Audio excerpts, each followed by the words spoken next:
ಇನ್ನು ಬಿಕ್ಲು ಶಿವ ಕೊಲೆ ಕೇಸ್ನಲ್ಲಿ ತಲೆಕೆಟ್ಟು ತಲೆಮರೆಸಿಕೊಂಡಿರುವಂತ ಭೈರತಿ ಬಸವರಾಜ್ಗೆ ಜನಪ್ರತಿನಿಧಿಗಳ ಕೋರ್ಟ್ ಶಾಕ್ ಕೊಟ್ಟಿದೆ.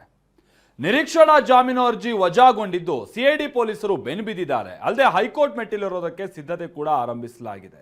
ಹಾಗಾದ್ರೆ ಭೈರತಿ ಬಸವರಾಜ್ ಬಂಧನ ಆಗೇ ಬಿಡುತ್ತಾ? ಬನ್ನಿ ರಿಪೋರ್ಟ್ ಅಲ್ಲಿ ನೋಡ್ಕೊಂಬರೋಣ.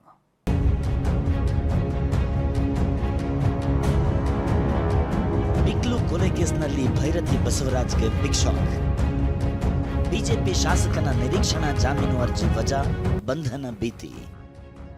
ಯಾವುದೇ ಕ್ಷಣದಲ್ಲಿ ಬಿಜೆಪಿ ಶಾಸಕ ಭೈರತಿ ಬಸವರಾಜ್ ಬಂಧನ. ಬಿಕ್ಲು ಶಿವ ಕೊಲೆ ಕೇಸ್ನಲ್ಲಿ ಶಾಸಕ ಭೈರತಿ ಬಸವರಾಜ್ ಬಂಧನದ ಭೀತಿಗೆ ಸಿಲುಕಿದ್ದಾರೆ.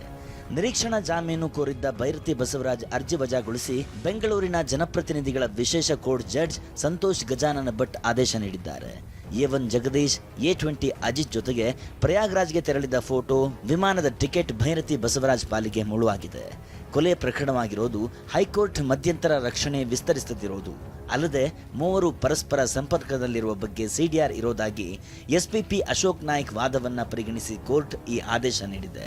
ಸಾಂದರ್ಭಿಕ ಸಾಕ್ಷ್ಯಗಳನ್ನು ಆಧರಿಸಿ ಅಪರಾಧಿಕ ಏನು ಅಪರಾಧ ಒಳಸಂಚು ಅಂತ ಹೇಳ್ತೀವಿ 120B ಅದನ್ನ ಪೂರೈಕೆ ಮಾಡಬೇಕಾಗುತ್ತೆ. ಆ ದೃಷ್ಟಿಯಲ್ಲಿ ಸಾಕಷ್ಟು ಸಾಕ್ಷ್ಯಾಧಾರಗಳನ್ನು ಅದನ್ನು ಮಾನ್ಯ ನ್ಯಾಯಾಲಯಕ್ಕೆ ಗಮನಕ್ಕೆ ತರುವಂತ ಕೆಲಸವನ್ನು ನಾನು ಮಾಡಿದ್ದೇನೆ. ಬಂಧನ ಭೀತಿಯಿಂದ ತಲೆಮರೆಸಿಕೊಂಡ ಶಾಸಕ ಭೈರತಿ ಬಸವರಾಜ್. ಗೋವಾ, ಮಹಾರಾಷ್ಟ್ರದಲ್ಲಿ ಭೈರತಿಗಾಗಿ ಮುಂದುವರೆದ ಶೋಧ. ಬಲವಂತದ ಕ್ರಮ ತೆಗೆದುಕೊಳ್ಳಬಾರದು ಅಂತ ಮಧ್ಯಂತರ ರಕ್ಷಣೆ ನೀಡಿದ್ದ ಹೈಕೋರ್ಟ್ ತನ್ನ ಆದೇಶವನ್ನ ಹಿಂಪಡೆದಿತ್ತು. ಆ ಆದೇಶ ತೆರವಾಗ್ತಿದ್ದಂತೆ ಡಿಸೆಂಬರ್ 18ರಿಂದ ಭೈರತಿ ಬಸವರಾಜ್ ತಲೆಮರೆಸಿಕೊಂಡಿದ್ದು ಸಿಐಡಿ ಭೈರತಿ ಬಸವರಾಜ್ಗಾಗಿ ಬೆನ್ನು ಬಿದ್ದಿದೆ. ಬೆಳಗಾವಿಯಿಂದ ಬಿಜೆಪಿ ಶಾಸಕ ನೇರವಾಗಿ ಪುಣೆಗೆ ಹೋಗಿದ್ದಾರೆ ಎನ್ನಲಾಗಿದೆ. ಸಿಐಡಿಯ 2 ತಂಡಗಳು ಗೋವಾ ಮತ್ತು ಮಹಾರಾಷ್ಟ್ರದಲ್ಲಿ ಹುಡುಕಾಟ ನಡೆಸುತ್ತಿದೆ. ಇದೀಗ ನಿರೀಕ್ಷಣಾ ಜಾಮೀನು ಅರ್ಜಿ ವಜಾಗೊಂಡಿದ್ದರಿಂದ ಬಂಧನ ಭೀತಿ ಮತ್ತಷ್ಟು ಹೆಚ್ಚಾಗಿದೆ.